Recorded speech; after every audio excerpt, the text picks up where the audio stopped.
built for substrate-based blockchains. So that'd be any blockchain that runs on Polkadot as a parachain, or it can be standalone blockchains such as Aleph Zero. They also develop Substrate, but they're not part of Polkadot ecosystem. And as you know, in Substrate, there are concepts of palettes, which is basically modules. Like kind of you can imagine like Substrate is a framework for developing blockchains, and we have palettes, modules, and you can like customize your runtime by plugging those modules in. And so there was a question? No, just say nice. Nice that we have modules. Come again? I was just saying that it's nice that we have modules, you know? Oh yeah, absolutely. Yeah, it's so like we have pre-built modules. Like again, we have modules for governance, we have modules for different token management, and as you can guess, you can see on the slides, we have modules for smart contracts. And as everything Substrate is running with Wasm, it's essentially a JavaScript browser compatible runtime similar to Java virtual machine, but like for JavaScript world, but essentially it's some sort of runtime that can be run in your browser, and you can essentially compile any sort of high-level language to your Wasm binary and execute it in your browser. But we essentially use it as a standalone independent virtual machine to run the Substrate runtime in it and also interpret the smart contracts. So we have compiled Wasm. This is where this is how runtime is run, and we have Wasm interpreter, where we interpret the smart contract code. And the reason why we interpret and not compile is because there are certain security implications with compilation, such as compiler bombs. So instead of compilation, we interpret the smart contract language. So we have Wasm.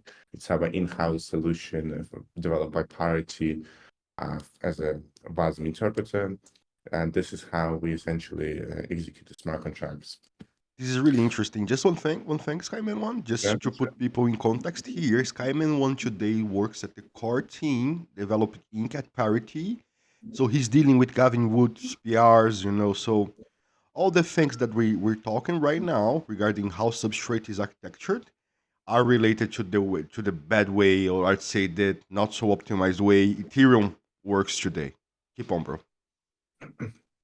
Yeah, so the idea, is that we essentially, again, I came into Parity way after Gav organized and founded the Parity.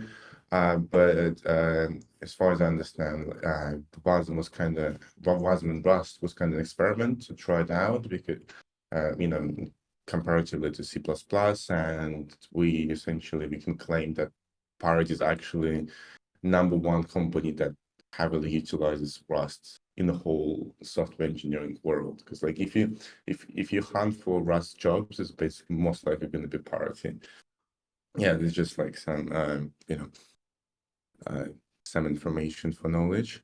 And yeah, so Ink, essentially what is Ink, as I mentioned before, it's just Rust EDSL, this kind of fancy way of calling it, like Rust embedded domain specific language. But in reality, it's just macros. And like to illustrate better, I'll just jump into the contract to show you like how a typical smart contract in Ink looks like. Can you see my screen? Can you see the code? You want to change the fonts? No, just Zoom in, make it zoom a out? little bit bigger, but it's perfect. Just make it a little bit bigger. Yes, perfect, man.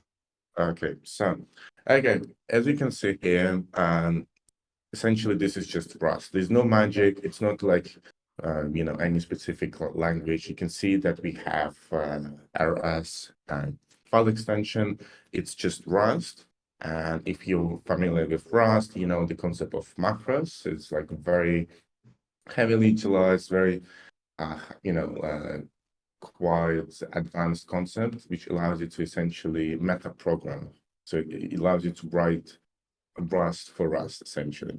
And so you can see here is that, like with every smart contract, we have a storage, and we mark the storage with storage attribute macro.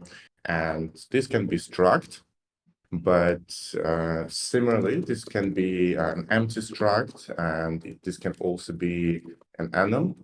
So if we have, like, let's say, Felipe enum, and we just define, let's say, two variants, and equally, this can also be storage. Yeah, and it can be storage, it can be struct, so any sort of data structures that you define in Rust can be storage. Obviously, you cannot have two storage is defined in the same contract, but I'm just illustrating the point, and we'll jump to more advanced contracts when where it's more clearly illustrated. And the main difference from Solidity, just is, if you haven't noted already, is that we can have multiple constructors. And we can define multiple constructors with different names. And when you call the contract, you can essentially specify which constructor to use. I'm also going to drop this point here. I think, again, I'm not super knowledgeable on Solidity, but we had to play around Solidity to see how the certain things implemented. And as far as I understand, when you instantiate Solidity contract, the construct is kind of cut out from the final binary. Is it right? Correct me if I'm wrong.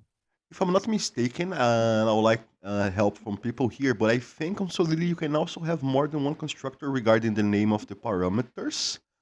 But I know that works for functions, but for constructors, I don't know for sure, bro. But also, we don't need to hang up on this, so let's just keep on. Sure. All right. No worries. What was saying? Okay. Yeah. So if again, yeah, that was my question. If again, as far as I believe, I think constructor when you instantiate a contract in Solidity, you essentially, when you compile it first, like on your local machine, it doesn't generate the final binary that is executed on chain. It generates sort of instantiation binary, and when you instantiate it, it essentially calls the contract, calls this binary to instantiate the code, and then the construct is not actually included in the final binary. There is a difference in Ink. In Ink, it's actually what you compile, like Wasm binary, the final Wasm binary that you compile is essentially this is what's going to be instantiated on chain. And I'm going to just quickly instantiate this contract to just basically show how this can be done. But again, before I do that, I just want to quickly walk through all the macros. So we have messages, and messages like in Solidity define message, and other than that, you can essentially all messages in Ink would be private by default unless you define them as public functions. Otherwise, the message will be public. And this can be mutable message, and this can be read-only message, and you can basically deduce that by just looking at the arguments. So here we just pass a mutable reference to essentially the struct where the message is defined. So that means that we can mutate the value inside. And once the transaction is executed and we mutated the value, it's automatically persisted in storage. And here we can define, we can pass the self as immutable, reference, and here we can only read the value. Here we just simply returned, the value that's stored in the storage. Here we also have two kind of types of tests. We have unit tests, and they look almost the same as you like tests in Rust. What we do here sometimes is we also kind of simulate runtime, but it's very kind of limited sort of runtime. We can still get like a block number and simulate block advancement, but again, we kind of discouraged to use unit tests. We in favor of end-to-end tests. Here, what actually happens is we spawn a runtime. We actually launch a runtime for test, and then we simulate actual on-chain transactions. Again, I'm not going to go into in detail with end-to-end testing because this can be a completely different topic. But just briefly walk through. You create a reference and you have your client, which is something generated on Ink side. So you just already exposed to a client object, and then you can instantiate the contract, and then you wait it, and then you can get essentially different sort of information from the transaction. And I think if you use Foundry and use Hard Hat and you work with JavaScript end-to-end testing libraries, those concepts should be similar. And the only difference that we do them in Rust, you can similarly do them in JavaScript. So there are libraries to do that. But again, this is kind of beyond the scope of today's call. Just going to stop here quickly, just for any questions about the things I covered so far. First of all, really interesting. The contract itself and the testing. I do have a question for you. We can also just fork chains like we do on Ethereum. Like if I wanna get the latest version of some parachain with the whole storage and everything, can I do that like I do with Foundry today?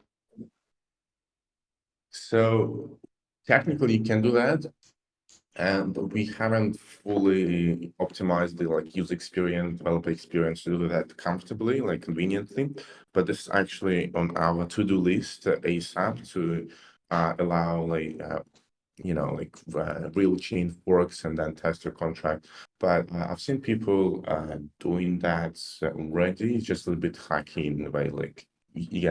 Ink is relatively early, just it really gained traction this year, and we're still rolling out features. And then on live chain forks is up on our to-do list. I think there's even an issue on GitHub for that. Really nice. One another question for you, bro, is how do you guys deal with versions? Because in Solidity we usually have to do the pragma. What is the process in Ink? Okay, so in Ink, we follow general Rust community ideology. We follow semantic versioning, and major version is any breaking changes. Minor version is non-breaking changes, and patch versions is any bug fixes, etc. And with Ink, it's not actually the problem, because with Ink, we can introduce some breaking API changes, which basically means that you cannot compile a contract. You cannot compile a contract with the current version without doing those changes. The main problem and kind of nuances coming in palette development. So with Ink, we can kind of mess around, we can break things as long as we justify doing that, and we just ban Moji version. But the team that really sweating about versioning is palette contracts. We have a separate team on palette contracts, and one of the examples would be we always try to be backward compatible, but again, any decisions that can touch in runtime and palette should be heavily and thoroughly evaluated before rolling out. So again, with Ink, any changes, any version changes shouldn't be too much problem. But with palette contract, it's a big deal. Really nice, really and one also interesting aspect, I don't know if this is probably an aspect of the parachains itself, not from Ink, but Polkadot is able to do self upgradability, right? Like the Yes. upgradability is part of the runtime code, right? Yeah. Yes, Yeah. I have one question. Go on. Did you develop using Solidity, then you transition to Rust? Sorry, can you repeat the question? I didn't quite catch Did that. you develop using Solidity, then transitioning to Rust? Your mic is terrible, bro. Are you in the bathroom or something? No, man, I'm in my room, but Yeah, the question was if you started with Solidity and then went to Rust, or if you went straight to Rust. yep. Oh, right. Again, I had very minor experience with Solidity, maybe just basic contracts. I'm just going to be honest here, I'm Oh, not my question is coming right now. This is not the question. So the question is, transitioning from Solidity to Rust, what challenges did you face? Okay. Obviously, with Solidity, it's one ecosystem, it's EVM. To be fair, transition from Solidity to Rust is actually not that difficult if you're familiar with all the concepts, because we kind of have, again, similar concepts. I think the biggest difference that obviously you switch the ecosystem, and this is maybe like kind of ideological difference, is that you switch the ecosystem, you switch the runtime, different tooling. I think talking to Solidity devs so far, the biggest challenge for Solidity devs to switch from Solidity Inc. is tooling. Obviously, with Solidity, you've got Foundry, Hard Hat, what's the other one? Truffle. Truffle. Yeah. Yeah. You got this tooling, and Ink is very like early stage, as I said, and tooling is coming, but obviously the ecosystem is not that mature comparatively to Solidity. We kind of now having like starting to have those kind of frameworks in ecosystem, like for example, A-Star is our kind of de facto number one smart contract parachain. They have their own tooling, like a whole development suite called Swanky. Aleph Zero is also actually contributing the actual developer framework for like kind of a full stack development using Ink and front end. It's called Inca. I can't pronounce it. Ink hackathon, basically. And yeah, like again, we are just basically starting out, and to, again, answer your question. The main challenge is the tooling. I have one more question here from people in the community. Our friend LJ is asking, so does the whole contract storage stands within a single structure annotated with the ink storage macro? So let me repeat the question, sorry. So does the whole contract storage stand within a single struct annotated with the ink storage macro? Okay, yes. This is the advanced topic to cover, and so with Ink, you can define multiple storage structs. You can define your complex structs using storage item macros. We have different macro. I'm trying to just look through the examples to find the right one. I might actually let me check. Maybe yes. I'll just open this contract quickly. So this is kind of this is how you can define a complex storage. Just don't mind the example. It's actually not like a production. I used it for one of the workshops to just basically illustrate the point.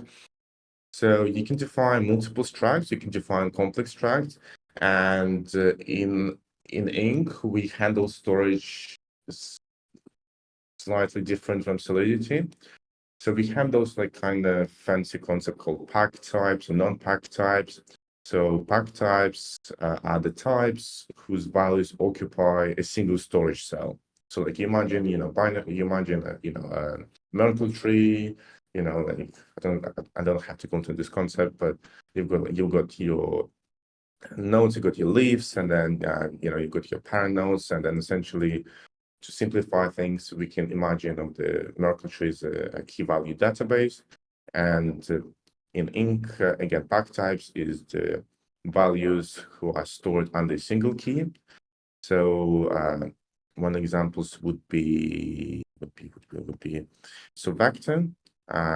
So if you just define vector in your storage, and you try to retrieve one of the values from vector, it's going to load the whole vector. And this is basically, one of the implications you need to bear in mind. And for example, struct, the whole storage, like as a struct, it's also pack type. So if I go back to the examples, let's say we have a different field here, like I just call it value 2, just for the sake of argument. And let's say you want to access first value, it will automatically load all the values, like all other values, all other fields in the struct. Again, like I just want to stop here, just pause if there are questions, if we actually want to go into more detail about that, or we can move on. Because like again, I can spend the whole session talking about storage. It's a big concept in Ink. It's a bit different from Solidity, and just want to know.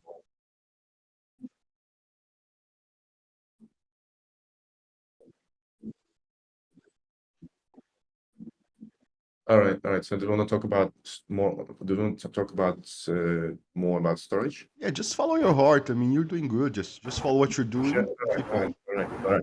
Cool. Yeah. So again, I'm just going to keep going with storage, and again, one fun fact, just to bear in mind that for any serialization, deserialization of storage, because obviously everything in the ink, all the values are scale encoded. So scale is our kind of format, is encoding is lossless, slightly compressed version of encoding, like JSON is like kind of common part that all the data flowing within Substrate world is scale encoded.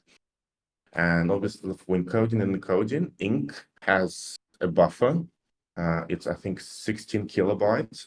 And if you have like, let's say vector with 10,000 values, and you accidentally have a message that tries to access the whole vector and it overflows the buffer, essentially your contract is bricked.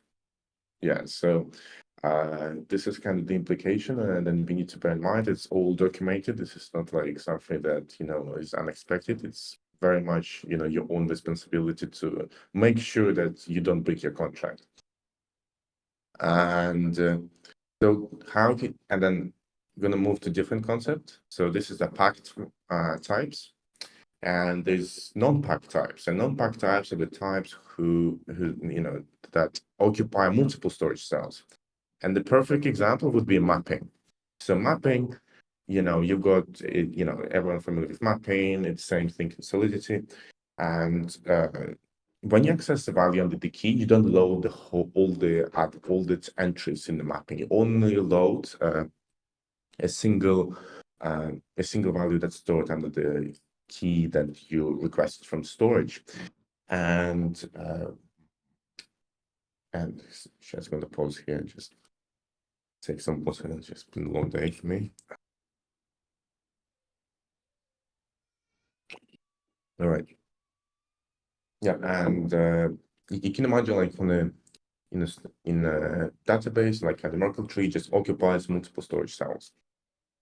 And here we can also, if we look at the main storage tract, we can kind of decompose our storage to be non-packed. And the way we can do that is wrap our type into lazy type. So what that means is that it's lazily loaded. And Sorry for interrupting. So lazy is one of the types in data types in Rust. this is not the What type in Rust. This is a type that it's a Rust type, but like we define the type. Okay. So lazy is not the like common Rust type. It's type that we provide. It's part of like our library. Okay, sounds good. Sure. All right. So again, you can actually see the hint. It's like ink storage traits. It's coming from So we define it, then we define it. Excuse me. We define lazy type, then we use it, right? Well, we import it. We bring it into the scope. Yeah. So you can see here, this is all the it's part of the storage module. It's part of the ink library. Like you can imagine, you can think of ink as library. It's not like most of the time. So like struct, like this is Rust concept. This is also Rust, like just standard library. Okay. And this is ink. This is ink. Sorry, this is Rust. This is just scale encoded I was talking about. Like it's similar to if you know the Serda library, like for serialization, deserialization. This is same thing, like scale encode marks that this struct can be encoded using scale encoding and decoded, like simple as that. So Does it answer your question? Yeah, of course. Thank you. I was Right. wondering, like, Rust seems to be interesting, but it's a bit uh, different from what I'm used to. That's it. Yeah, I mean, Rust is, to be fair, like there's a little bit steep learning curve to Rust. I personally came from C Sharp, so I was just like coding in C Sharp, and Rust took some time to wrap my head around, and like there's no such concept as inheritance, because inheritance is replaced with composition. So if you want to like extend a type, you need to Yeah. essentially wrap it in the other type. And Okay. polymorphism is done differently in Rust. It's like, and especially the main kind of pain in the ass with Rust, and also feature at the same time, which makes it great, is borrow checker. That you need to always bear in mind, like keep a track of all the references and mutable and immutable references and how they used across your code base. Because if you mess up, then your code is not going to compile. But one good thing why Rust is so good for smart contract development is the type safety. Like it's extremely type safe and memory safe and also mathematically safe. So by default, we compile with with overflow protection. So overflow are just not possible in ink. They're not a vulnerability. They're not a vulnerability that are presented in Rust. Pardon? I said they are not a vulnerability that is presented in Rust. There are vulnerabilities. They are not the type of vulnerability presented in Rust because you have the protection. I do have a question regarding this part now, Sky. The vulnerabilities that our friend is talking about, which is Sure. so we know with the EVM, what happens is it's a very self-contained, environment. And I was talking up with a friend about Rust, and Rust audits, and my line of thought was, okay, so because Rust introduces such a bigger ecosystem, could be the case that we have more vulnerabilities. But then this friend was explaining that the WebAssembly VM is also self-contained, like it doesn't have access to the file system. Can you talk a little bit about that part? Sure, of course.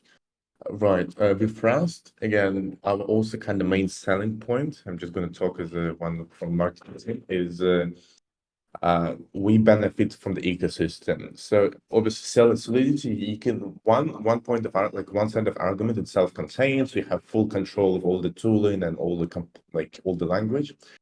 But at the same time, you have kind of relatively smaller community and people working and maintaining the language, whereas Rust is a generic is a generic language that's not solely built for smart contract development, and you click 1,000 times bigger community maintaining the language, and all the tooling that develops Rust, you can use it with ink. So like all your IDEs, all other libraries that's built in Rust, they can be used in ink. And in fact, you can equally just easily just import a library that was not originally built for like any smart contract development and just use it in ink as long as it's compiled with no standard library. Because obviously now moving to WebAssembly, ink is smart contract is untrusted environment, it's self-contained, it has no access to standard library because it's completely isolated from the from operating system. And as I mentioned in the beginning, we have the substrate runtime.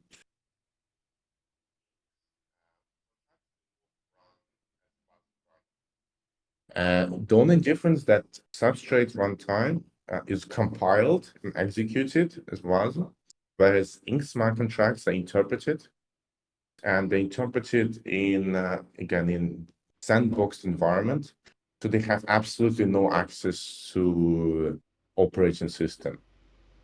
And the only case that like, the potential exposure would be chain extensions. And I'm actually just gonna just pause here, just so you guys process what I said before moving to chain extensions, because chain extensions is actually a killer feature one of the killer features in Ink, apart from upgradability. I have one question. Can you hear me?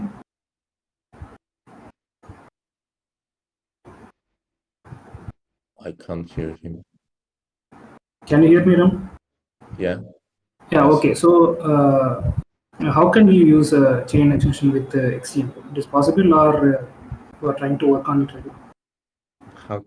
So the question is how we can use chain extensions Yeah, in XCM, mainly in try to communicate with two parachain, like sending a message for each other. right, okay. So how can you use the chain extension with XCM? It's like, is that the question? Yes, yeah, it is a question. Okay. This is like a big topic to cover, but let me just find an example of chain extension. Okay, it's not going to be chain extension with XCM because we in Ink 5 we plan to have first class support for XCM, so it's going to be completely different. It's going to be completely different interface from chain extension, but you can still define your own interface to use with XCM via chain extension. So what is chain extension? Chain extension is the way to allow you to call functions to runtime through different paths. So suppose, like obviously, as we said before, contracts sandbox, they run sandbox environment, they're isolated from runtime, they kind of like live into different worlds. And we have those concepts of app chains, application chains, and generic blockchains. So Ethereum is generic blockchain that's solely built for smart contracts. Near would be another example of a generic blockchain. And Cosmos and Polkadot, they embrace the concept of application chains, like the domain-specific, application-specific blockchains. Like we've got storage, like storage solution and blockchains. We've got identity, privacy solutions, and chain extensions kind of merges those two concepts together. Where like this is called, we call them hybrid chains. So that allows you to essentially have domain-specific, application-specific logic in your blockchain, and at the same time have benefiting from this kind of generic concepts of allowing to developers to deploy smart contracts that can leverage your application-specific functionality of your blockchain. So the example would be, like let's imagine Killed, one of the identity parachains on Polkadot, and they essentially what they do, they let's say they expose certain functionality to the identity management as a chain extension, and smart contract developers can deploy like smart contracts that are going to leverage this functionality to build their own applications on top of it.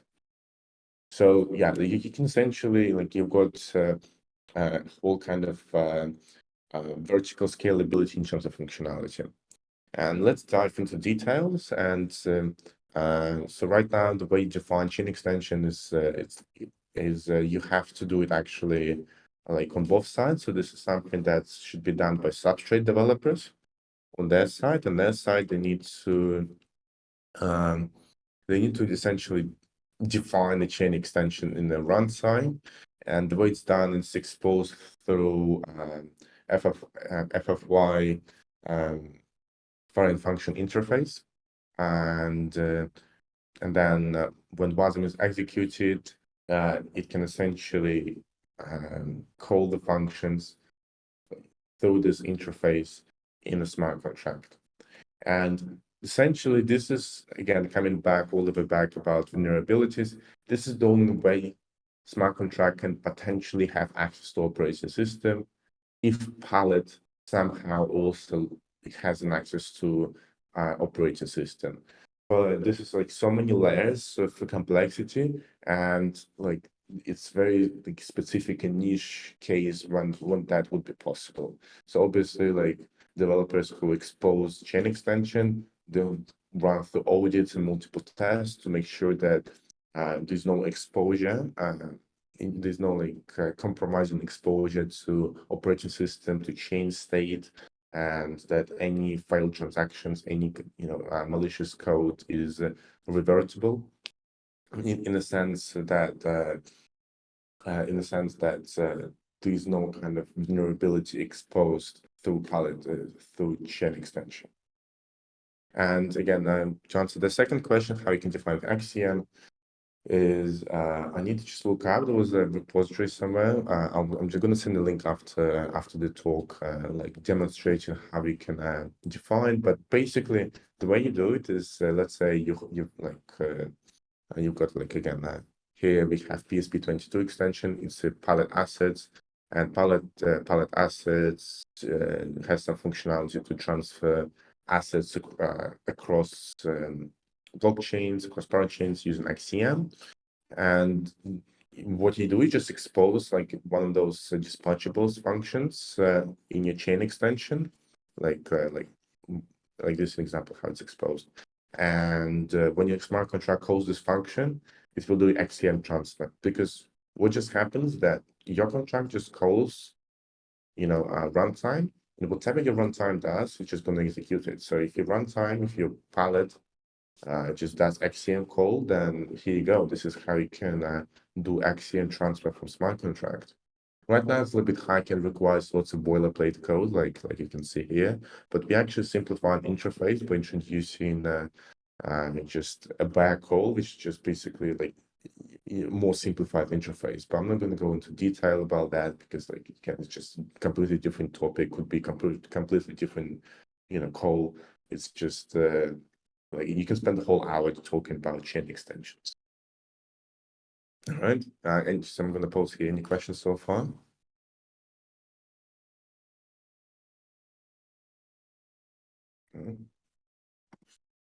Yeah. No. Okay. Okay. I'm going to move on. Yeah. Just want to double check that you can hear me, right?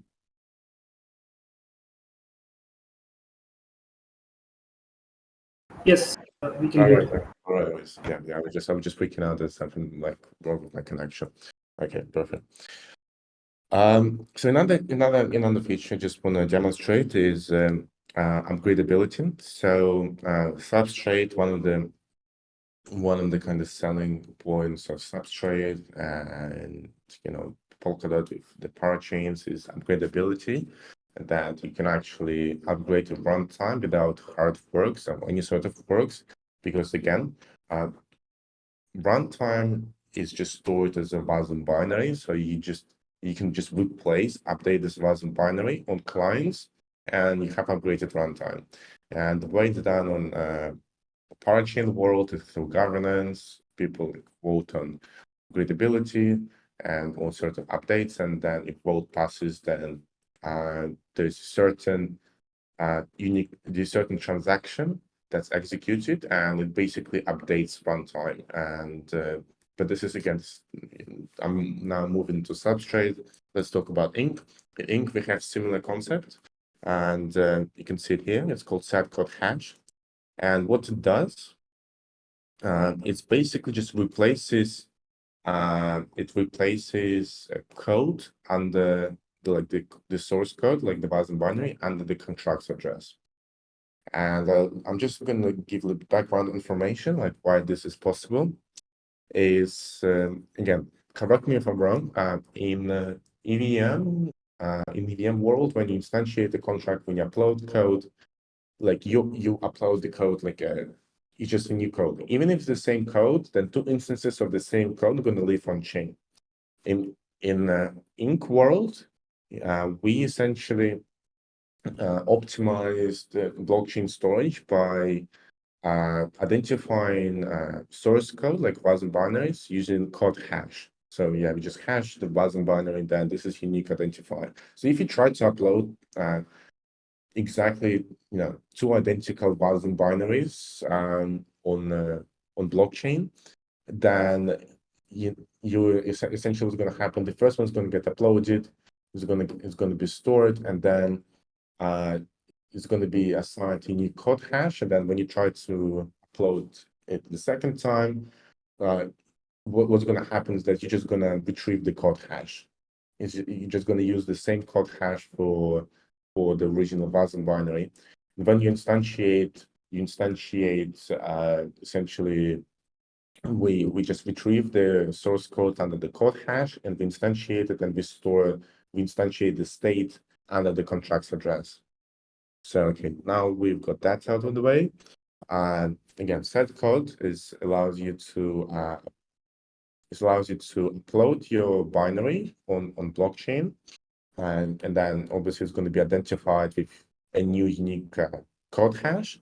And then in your smart contract, you can call a function, like you can call a message to essentially replace the code hash that's associated with your smart contract address. And this is how you can essentially upgrade. This is how you can upgrade your contract. And there's lots of questions you might ask, like what's going to happen with storage. And yes, so essentially the storage state is preserved. The only difference is the Wasm binary that gets updated. But it's also very important that any changes that you do in your smart contract are backward compatible. So like, let's say, if you introduce new field here, or like if you delete this field and replace with like type U8, then essentially you can break your contract because it's essentially it's gonna get upgraded, but you're gonna have inconsistent values because you obviously trying to fit a 32-byte value into a 32-bit value into a into a 8-bit data type. How you can essentially wrap this interface is up to you. So you can have some governance logic with votes in order to upgrade the contract. How you do it, it doesn't matter. You can here just for illustration, illustration, we just define as a message. So like anyone can call this function and upgrade the code. Obviously, this is not something you should do. For real world example, like real world cases. And then we have a note here that you might want to have authorization. If you want to be a sole owner of the contract, then you might do some sort of assertion to make sure that you're the owner of the contract, or like you are authorized to execute this transaction. You can do this in decentralized manner by just, for example, only allowing to call this function when certain vote has passed, or like you got enough signatures collected in the storage, something like that. Doesn't matter. So here, what it does is that you take a code hash, which is essentially a 32-byte value. You have to identify the code hash, and then we have a specific function exposed to update code hash. And yeah, like that's it. It's as simple as that. Again, I'm going to pause here for any questions. If not, how are we doing with Cool. time? We have questions, I'm more just gonna questions. quickly go through cross-contract calls Okay. and anything related to that. All right, any questions so far? Hey guys, any questions? Can you hear me? No? Okay, nice. No. Okay. So now I'll introduce the concept of upgradability. All these proxy patterns, like 90% of proxy patterns like that live in Solidity world, kind of become obsolete because most of the proxy patterns defined in Solidity are a way to handle upgradability. In English, this is just not necessary because we Looks can just like upgrade code directly, and that's it. Like you don't need to do this jungling with no. different contract addresses and like handling delegating functionality. But it's still possible. We still support this kind of patterns. And Hello. yeah, like we have essentially cross-contract calls, and the way they handled is what you can do is just give me contracts incrementals.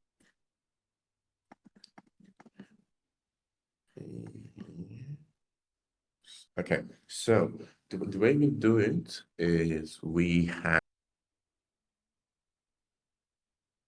let's say we have a trade which is similar to interface in Solidity, and then your contract can implement this trade. I think we defined trade. Can you guys hear me now? Yeah, I can hear you. Okay, bro. Sorry, I was moved. No worries. You had a question? Not really, not really. It's really good. Just keep going. All right, cool. So we can define trade, which is similar to interface in Solidity, and then we can implement this trade, which is like implemented interface, and then we have, let's say, contract B, and we want to call, and we essentially in the storage we create a reference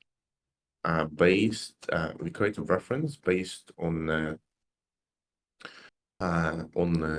the trade. We just create a reference based on the trade, and then what happens is, if we know, like here we just instantiate, during instantiation we just pass the address of the contract, and then it happens that given the contract reference generated from the trade, and also having the address, we just basically generate a unique reference and callable reference to that contract, and then we can just use the interface provided through the trades to make a cross-contract call. And you can see here we access the reference from our storage, and we call the trade function. And using that, this can also give multiple benefits, like if you can have a certain message to essentially replace account ID, like for this reference. You can also introduce sort of a modularity in your smart contract where you can easily swap. You can essentially swap different contracts, like upgrade the functionality by just essentially, let's say, deploying a new contract that handles functionality, like a library in Solidity, and just swapping the address for the reference in your caller contract. Okay, now just for the last 10 minutes, so I don't overwhelm you guys, I'm just going to quickly go through just the tooling that we have. So we have a tooling called Cargo Contract. This is again, this is our CLI tooling for decoding and coding messages, intrinsics, deploying contracts, doing certain operations. We also have a UI tool to handle the calls, and then we already provide connection to popular test networks and live networks. We can deploy contracts, and we also have the local node. So it's installed in my path. So I'm just gonna launch it. So here I just created, I just started a sample node, and you can see here our UI detects it. I can deploy a contract, and so for now, let's compile. Just saying, let's compile Flipper.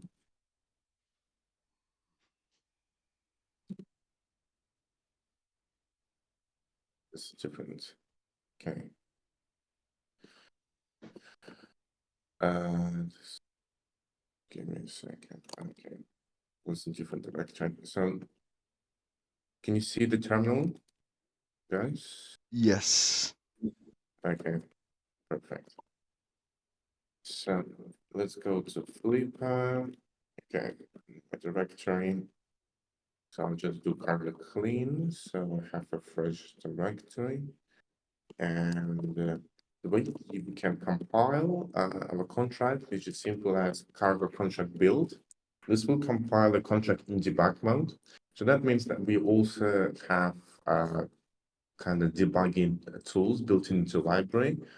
I just need to find if we have. I think it's something along the lines. Actually, yeah, it's not in compile because we have this message now. It's something along the lines. Ink. Back message, and like we say hello world. And what happens is it's gonna just print the output into std out, like whenever not std out into standard output when you call a message from the CLI tooling, which is useful for debugging to kind of if you want to debug the state.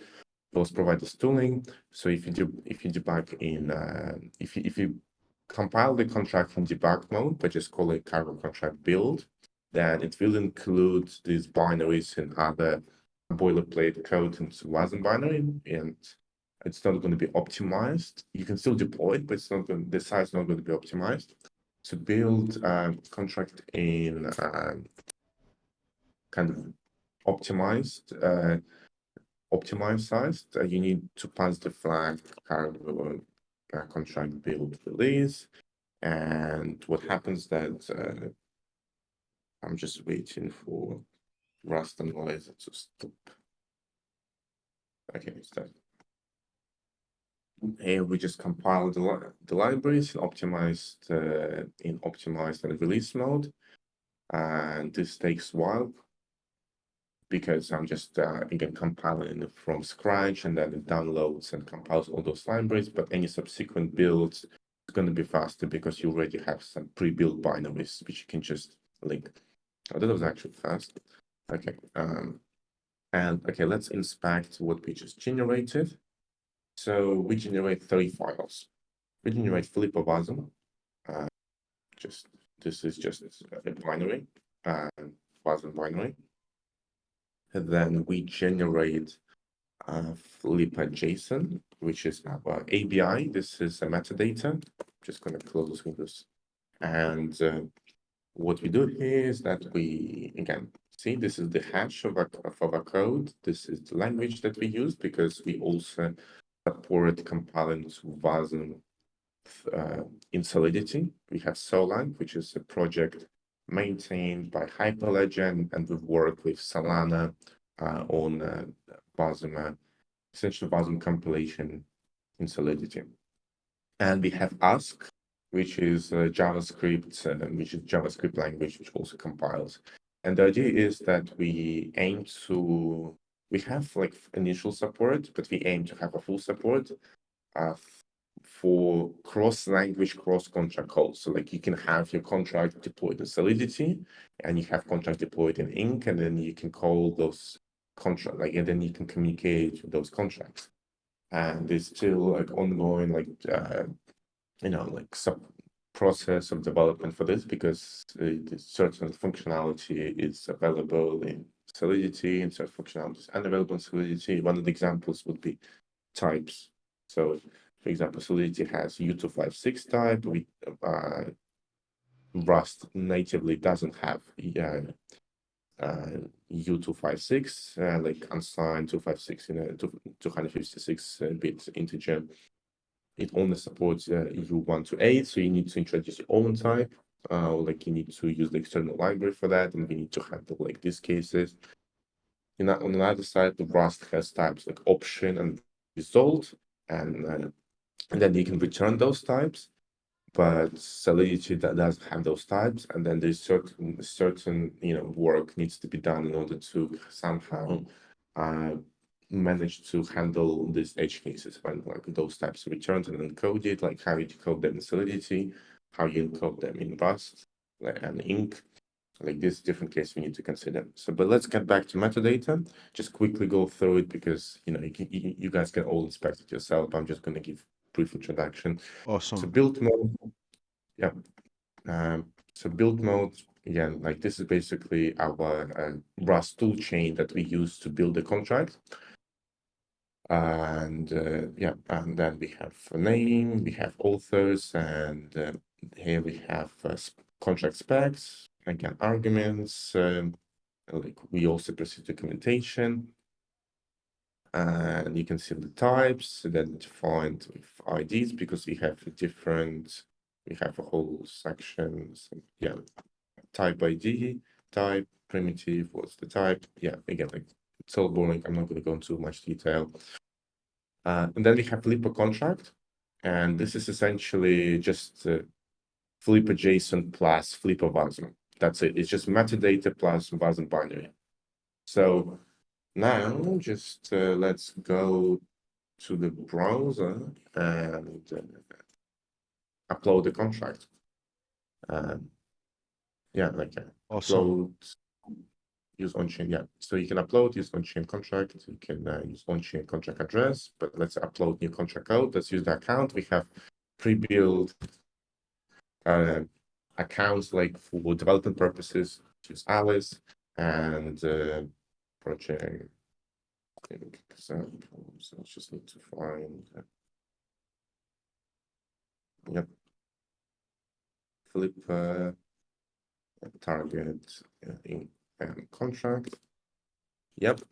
So it automatically filled the name, and you can see the metadata. You can see, the functions is going to be exposed, and what happens then? We have a concept of dry run. This is basically dry run, like to estimate how much gas is going to be consumed in order to execute the transaction, and then you can see how much it's going to consume, how much basically requires gas.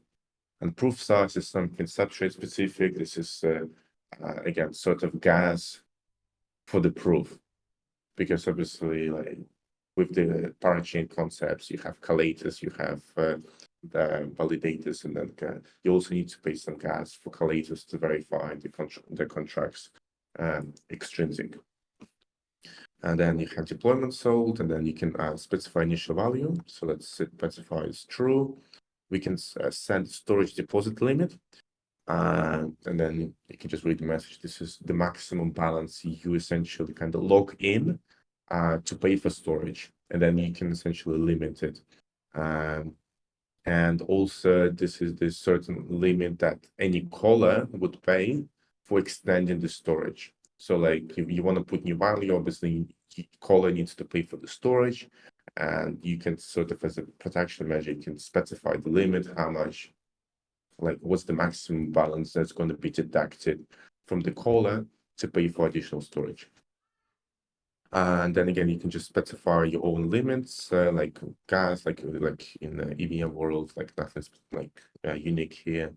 Here we just use estimation, and then we already execute. Okay, again, this is the final kind of summary of the transaction. We upload instantiate, and that's it. Our contract is instantiated. We can see it here.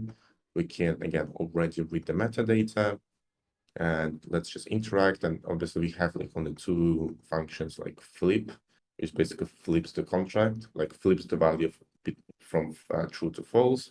Let's just first like verify what's the value. It's true. Okay, flip. Okay, we flipped. Nice. Like yeah, like very primitive example. Now it's false. Like again. And then again, it's very like minimalistic tooling, and yeah, like you can have a contract address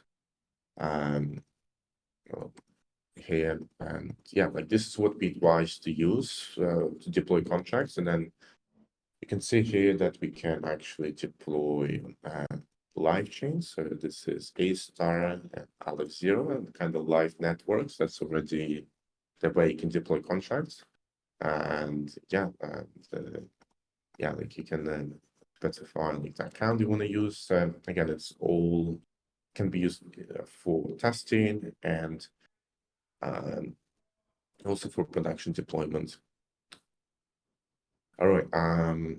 So we are just been for an hour. I don't know like how you guys feeling. Do you want like I mean, go I, just I like it. I don't know how. I don't know if Biston, you wanna stop? Wanna keep going? So it's up to you. I'm fine. I will listen for whole days. Yeah, it's up to you also, bro. I mean, if you have time, I'm here. Yeah. yeah. I'm just trying to think like what would be the best thing to cover now. I'm kind of like covered all the basics now. Because like anything there specific Yeah. would Let's do that. So let's book another meeting and then we can go on something more, advanced in the future. That was really nice anyway, Biston, you have questions?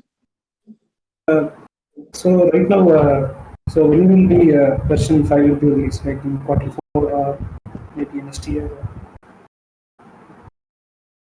um it, Yeah, it- like ink will be released like right now it is in 4.2.0. So you said that like XN will be fully capable on version 5. So it will be in Q3, say Q3 or Q4, or it will be next year. So,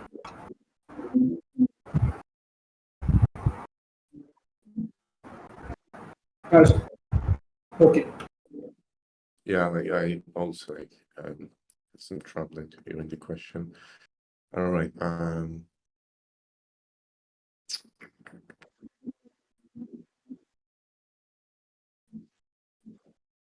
right, yeah.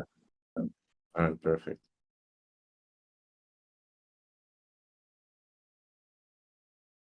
All right, nice.